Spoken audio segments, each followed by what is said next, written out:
మనుషులు వాళ్ళు చాలా పేదవాళ్ళు. అసలు తినడానికి తిండి లేదు, కట్టుకోవడానికి బట్టలు లేదు. చాలా పేదవాళ్ళు. ముగ్గురు కూర్చొని ఆలోచిస్తారు, మనం ఏం చేద్దాం, మనకి ఏమీ లేదు, ఎక్కడికి పోదాం, ఎవరిని ప్రార్థిద్దాం, ఎవరి దగ్గరికి పోదామని ఆలోచిస్తూ ఉంటారు. ముగ్గురు అనుకొని మన రాజుగారి దగ్గరికి పోదాము, రాజుగారి దగ్గర పోతే మనకు డబ్బులు ఇస్తారు అనుకొని ముగ్గురు రాజుగారి దగ్గరికి పోతారు. రాజుగారి దగ్గరికి వెళ్ళేసరికి రాజుగారు ఒకరోజు వాళ్ళు బట్టలు రానియరు, మీరంతా బాగాలేరు, చక్ర స్నానం చేసి కొత్త బట్టలు కట్టుకొని రండి అంటారు. మళ్ళీ వెనక్కి వెళ్ళిపోతారు. మనకు బట్టలు లేవు కదా, ఎట్లా అని సరే ఉట్టిని మొహాలు కడుక్కొని మంచిగా శుభ్రంగా ఉండి మళ్ళీ వెళ్తారు. వెళ్తే రాజుగారి దర్శనం అవుతుంది. ఒకతను వెళ్ళి రాజుగారు అంటారు, అయ్యా నాకు ఏమీ లేదు, చాలా డబ్బులు కావాలి, డబ్బులతో నేను బట్టలు కొనుక్కుంటాను, ఇల్లు కట్టుకుంటాను అది అని అంటాడు. అడుగుతూ నాకు కావాలి అని అడుగుతాడు. రెండోవాడు వెళ్తే సరే అని రాజుగారికి ఇచ్చేస్తాడు. రెండోవాడు వెళ్తాడు, నాకు కూడా మంచి బట్టలు కావాలి, మంచి ఇల్లు కావాలి, మంచి భార్య కావాలి, అందమైన భార్య కావాలి అని అడుగుతాడు. సరే అని రాజు ఇచ్చేస్తాడు. మూడోవాడు వెళ్ళి నాకేమీ వద్దు మహారాజా, మీరు ఒకసారి మా ఇంటికి రండి ఏమంటాడు. ఒకరోజు మా ఇంటికి రండి అంటే సరే. అప్పుడు రాజుగారి ఇంటికి రావాలంటే జనాలందరూ ఏం చేస్తారు, ఇప్పుడు ప్రైమ్ మినిస్టర్ రావాలంటే మనమందరం ఏం చేస్తారు, ఊళ్ళో వాళ్ళందరూ రోడ్లు శుభ్రం చేస్తారు, తోరణాలు కడతారు.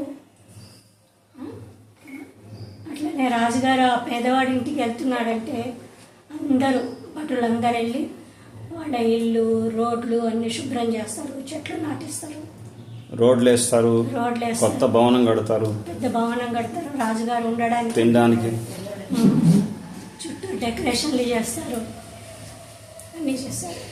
వాడి ఇల్లు కూడా శుభ్రంగా చేసి కొత్త కర్టెన్లు కరెంటు అన్నీ ఇస్తారు.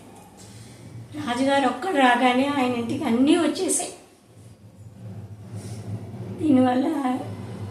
దీనివల్ల ఇది ముగ్గురులో ఎవరు గొప్ప, ఎవరు చక్కటి కోరిక కోరుకున్నారు, చక్కటి కోరిక తెలివిగా కోరుకున్నాడు. చూసారుగా. సో దీని అర్థం ఏంటో తెలుసా, కృష్ణుడు నాకు భగవంతుడి దగ్గరికి వెళ్ళేసి దీని సారాంశం, ఈ కథ యొక్క సారాంశం ఏంటంటే నాకు డబ్బులు ఇవ్వండి, నాకు జాబ్ కావాలి, నాకు మంచి పేరు ప్రఖ్యాతలు కావాలి, ఇవన్నీ అడుగుతారు భగవంతుడి దగ్గర. కానీ భగవంతుడు నువ్వే నాకు కావాలి అన్నప్పుడు ఏమవుతుందో తెలుసా, కృష్ణుడే మన దగ్గర ఉన్నప్పుడు అన్నీ మన దగ్గర ఉంటాయి, అంతేగా. మనకు కావాల్సినటువంటి అవసరాలని కృష్ణుడు తీరుస్తాడుగా.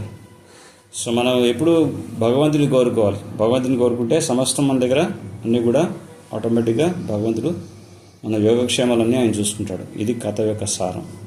సో ఆ విధంగా భగవంతుని మనం ఇంకా వేరే అడగాల్సినటువంటి అవసరం లేదు. మీ నాన్న దగ్గరికి వెళ్ళేసి మీరు అడుగుతారా, నాన్న ఈరోజు నాకు టిఫిన్ పెట్టావు, రేపు పెడతావా అని అడుగుతారా? అమ్మ దగ్గరికి వెళ్ళి అడుగుతారా, అమ్మ ఈరోజు నాకు భోజనం పెట్టావు, రేపు పెడతావా అని అడుగుతారా?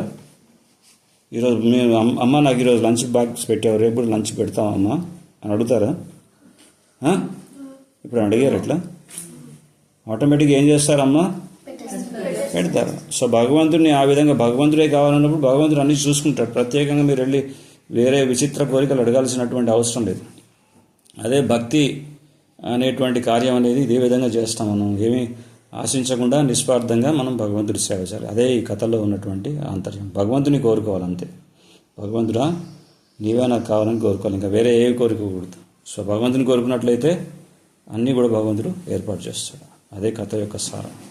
హరే కృష్ణ చెప్పండి. హరే కృష్ణ హరే కృష్ణ కృష్ణ కృష్ణ హరే రామ హరే రామ.